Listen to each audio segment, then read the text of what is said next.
ഈ അടുത്ത സീറോ മലബാർ സഭയുടെ ആർക്കി എപ്പിസ്കോപ്പൽ സമ്മേളനം നടന്നു. അതിൻ്റെ ഉദ്ഘാടനത്തിനെത്തിയത് കേന്ദ്രമന്ത്രി ശ്രീ ജോർജ് കുര്യനാണ്. നമുക്കറിയാം, ജോർജ് കുര്യൻ BJPയുടെ സംസ്ഥാന സെക്രട്ടറി ആയിരുന്നു. അങ്ങനെ ഇരിക്കുമ്പോഴാണ് തെരഞ്ഞെടുപ്പ് വരുന്നു. തെരഞ്ഞെടുപ്പിന് ശേഷം അദ്ദേഹത്തെ കേന്ദ്രമന്ത്രിയായി BJPയുടെ കേന്ദ്ര നേതൃത്വം നിയോഗിക്കുന്നു. ക്രിസ്തുമത വിശ്വാസിയായ ജോർജ് കുര്യനെ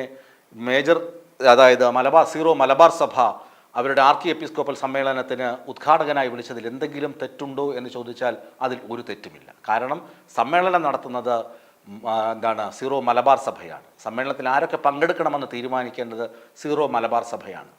അപ്പോൾ ജോർജ് കുര്യൻ ക്രിസ്തുമത വിശ്വാസിയാണ്, കേന്ദ്രമന്ത്രിയാണ്. പോരാത്തതിന് ഇന്ത്യയിലെ ഏറ്റവും വലിയ രാഷ്ട്രീയ കക്ഷിയെ പ്രതിനിധീകരിക്കുന്ന നേതാവാണ്. അങ്ങനെ നോക്കുമ്പോൾ സീറോ മലബാർ സഭ ചെയ്തതിൽ യാതൊരു തെറ്റുമില്ല. അതാണ് ഇന്ന് കാസ തുറന്ന് എഴുതിയിരിക്കുന്നത്. കാസയുടെ എഴുത്തിൽ എടുത്തു പറഞ്ഞ് ആക്രമിക്കുന്ന ഒന്ന് രണ്ട് സംഘടനകളുണ്ട്, ഒന്ന് രണ്ട് മാധ്യമങ്ങളുണ്ട്. നമുക്കറിയാം, ജമാഅത്തെ ഇസ്ലാമി, വഹാബി, സുഡാപ്പി സംഘങ്ങൾ, തീവ്രവാദം, വലത് ഭൂരിപക്ഷ തീവ്രവാദം അല്ലെങ്കിൽ വർഗീയവാദം, വർഗീയ ശക്തികൾ, വർഗീയ മതിഭ്രമത്തിൽ നടക്കുന്ന ആളുകൾ എന്നൊക്കെ കാസ വിമർശിക്കുന്നത് ഇസ്ലാമിക സംഘടനകളെയാണ്. അതിനൊപ്പം തന്നെ ജോർജ് കുര്യനെ ഈ പരിപാടിയിൽ പങ്കെടുപ്പിച്ചതിനെതിരെ അല്ലെങ്കിൽ പങ്കെടുപ്പിച്ചത് തെറ്റായിപ്പോയി എന്ന തരത്തിൽ പത്രത്തിൽ ഒരു ലേഖനം വന്നിരുന്നു, ഒരു റിപ്പോർട്ട് വന്നിരുന്നു. അത് തയ്യാറാക്കിയ ആളിൻ്റെ പേര് വ്യാജമെന്നാണ് കാസ ആരോപിക്കുന്നത്. ആ റിപ്പോർട്ട് ഒരു ക്രിസ്ത്യാനി തയ്യാറാക്കിയെന്ന തരത്തിലാണ് വന്നിട്ടുള്ളത്. അങ്ങനെ അല്ല എന്ന് അവർ സമർത്ഥിക്കുന്നു. അങ്ങനെ ഒരാളില്ല. അങ്ങനെ ഒരാൾ ഇത് കൂലി എഴുത്തുകാരനെ കൊണ്ട് എഴുതിച്ചതാണെന്ന് അവർ സമർത്ഥിക്കുന്നുണ്ട് കാസ. അതുപോലെ തന്നെ ജോർജ് ആലഞ്ചേരി പ്രസംഗിക്കാൻ എണീറ്റപ്പോൾ കുറച്ചുപേർ എണീറ്റുപോയി, വേദി വിട്ടുപോയി. അതിനെ വിമർശിച്ച് മീഡിയ കൊണ്ട് ഒരു പരാമർശം നടത്തിയതിനെയും കാസ വിമർശിക്കുന്നുണ്ട്. ഇവർക്ക് എന്താണ് കാര്യം? പൂച്ചയ്ക്ക് എന്താണ് പൊന്നുരുക്കുന്നിടത്ത് കാര്യം എന്ന തരത്തിലാണ് കാസ വിമർശിക്കുന്നത്. അന്ന് നമുക്കറിയാം, ഇസ്രായേലിലേക്ക് ഹമാസ് നടത്തിയ ആക്രമണം. ആ ഒക്ടോബർ മാസത്തിൽ ഇസ്രായേലിലേക്ക് ഹമാസ് അങ്ങനെ ഒരു തീവ്രവാദ ആക്രമണം നടത്തിയിരുന്നില്ല എങ്കിൽ ഇന്ന് ഈ സ്ഥിതി ആയിരിക്കില്ല ലോകത്തിൻ്റെത് എന്ന് ഉറപ്പിച്ചു പറയുന്നു കാസ. അങ്ങനെ അവിടെ ഹമാസിൻ്റെ നേതൃത്വത്തിൽ നടന്ന തീവ്രവാദ ആക്രമണത്തിൽ ഹമാസിൻ്റെ നേതാവിൻ്റെ വീഡിയോ സമ്മേളനങ്ങളിൽ പങ്കുവച്ച്, സമ്മേളനങ്ങളിൽ കാണിച്ച് അയാൾക്ക് കയ്യടി വാങ്ങിക്കൊടുക്കുകയും അയാളുടെ ആശയങ്ങൾ പ്രചരിപ്പിക്കുകയും ചെയ്ത ജമാഅത്തെ ഇസ്ലാമി, സുഡാപ്പി, വഹാബി സംഘങ്ങൾക്ക് എന്തർഹതയാണ് ഈ ഭാരതീയ ജനതാ പാർട്ടിയെ വർഗീയവാദി പാർട്ടി അല്ലെങ്കിൽ വർഗീയ പാർട്ടി എന്ന് വിളിക്കാൻ ഉള്ളത് എന്ന് കാസ ചോദിക്കുന്നു. അപ്പോൾ നമുക്ക് മറുചോദ്യം ഉന്നയിക്കാം.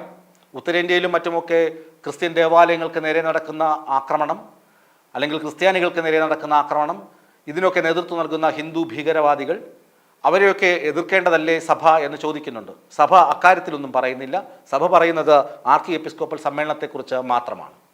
ഈ സമ്മേളനം സഭയുടെ ആഭ്യന്തര കാര്യമാണ്. അതിനകത്ത് മറ്റൊരു സംഘടനയുടെ ഇടപെടൽ ആവശ്യമില്ല എന്ന് കാസ തറപ്പിച്ചു പറയുന്നു. ഇത് കേരളത്തിൽ ക്രൈസ്തവർക്കിടയിൽ മാറിവരുന്ന രാഷ്ട്രീയ ചിന്തയുടെ ഒരു മുഖമുദ്രയായി നമുക്ക് കാണാൻ കഴിയും. മറ്റൊന്നുമല്ല, നമുക്കറിയാം സുരേഷ് ഗോപിയുടെ ജയം. തൃശ്ശൂരിൽ സുരേഷ് ഗോപി പങ്കെടുത്ത പരിപാടികൾ അല്ലെങ്കിൽ സുരേഷ് ഗോപി ആദ്യം കണ്ടത് ആരെയൊക്കെ, അതൊക്കെ ബിജു പുളിക്കക്കണ്ടിയുടെ ലേഖനങ്ങളിൽ നിന്നും ഫോട്ടോകളിൽ നിന്നുമൊക്കെ നമുക്ക് മനസ്സിലാവും. ഒന്നൊഴിയാതെ എല്ലാ ക്രിസ്ത്യൻ മിഷണറിമാരെയും മത നേതാക്കളെയും ഒക്കെ സുരേഷ് ഗോപി കണ്ടിരുന്നു. ക്രിസ്ത്യൻ വോട്ട് സുരേഷ് ഗോപിക്ക് അനുകൂലമായി മാറി തൃശ്ശൂരിൽ. അതൊക്കെ പച്ച പരമാർത്ഥമാണ്. അത് കേരളത്തിൻ്റെ മാറുന്ന മുഖഛായയാണ്. BJPക്ക് അനുകൂലമായി ക്രിസ്ത്യാനികൾക്കിടയിൽ ഒരു പ്രബല വിഭാഗം അല്ലെങ്കിൽ ഒരു പറ്റം ആളുകളുടെ മനസ്സ് മാറിക്കൊണ്ടിരിക്കുന്നു.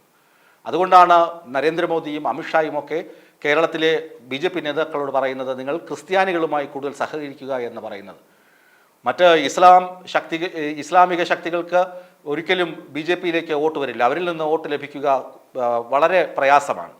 എന്നാൽ ക്രിസ്ത്യാനികളുടെ ചാഞ്ചാട്ടമുള്ള മനസ്സിൽ നിന്ന് വോട്ട് പിടിച്ചു വാങ്ങുക എളുപ്പമാണ്. കാരണം ക്രിസ്ത്യാനികൾ ഏറിയ പങ്കും കോൺഗ്രസിനൊപ്പമാണ്.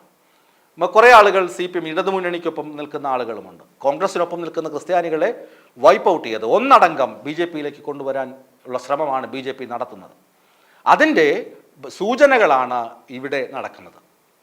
ജോർജ് ആലഞ്ചേരിയെ എപ്പിസ്കോപ്പൽ കമ്മിറ്റിയിൽ അല്ലെങ്കിൽ സമിതിയിൽ ഉദ്ഘാടനത്തിന് കൊണ്ടുവന്നതിൽ ആർക്കും എതിർപ്പില്ല, ഒരു തെറ്റുമില്ല. അത് സഭയുടെ ആഭ്യന്തര കാര്യം.